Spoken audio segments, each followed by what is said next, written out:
afternoon, everyone. Thank you very much for your interest. I want to thank the Chinese Presidency of the Security Council for accepting the request by Egypt, Sweden, and France to have a discussion on the situation in Jerusalem before the open debate tomorrow. I will say a few words about what I presented today to the Security Council. Let me begin by once again calling on all parties to refrain from provocative acts. Can you get somebody to do that?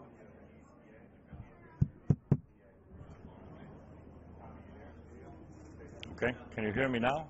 Shall I shout? Okay. All right, once again I call on the parties to refrain from provocative actions, show restraint, and work towards finding a solution. It is extremely important that a solution to the current crisis be found by Friday this week. I think the dangers on the ground will escalate if we go through another cycle of Friday prayer without a resolution to this current crisis.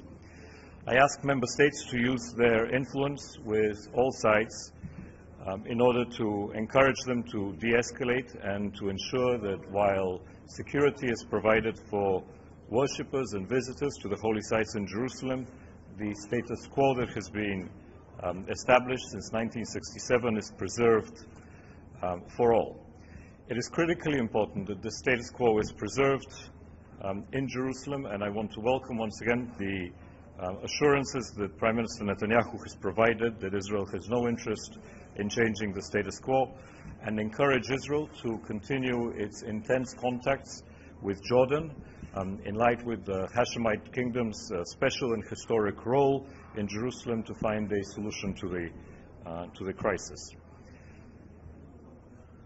I asked the member states of the Security Council in their statements to also unequivocally condemn all victims of violence in the last few days. We have seen Palestinians being killed in clashes with Israeli security forces. We have seen an Israeli family being slaughtered in a terrorist attack in a settlement in the West Bank. All victims deserve the full condemnation of the international community, and our thoughts and prayers must go out to their families. Jerusalem is perhaps one of the most critical cities in the world. It is an emotionally and religiously and historically charged place for billions of people around the world.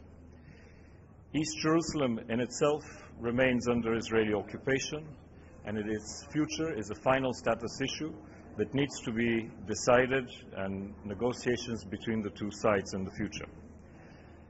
As the occupying power, Israel has a responsibility to uphold its obligations under international human rights law and humanitarian law, and must show maximum restraint in order to avoid further loss of life and an escalation of the situation.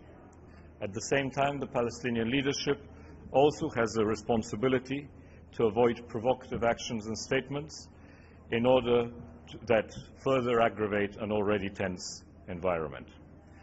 I'm particularly concerned by some statements that have been made by some Palestinian factions that seek to fan the flames of violence, and I call on all to condemn such statements and actions.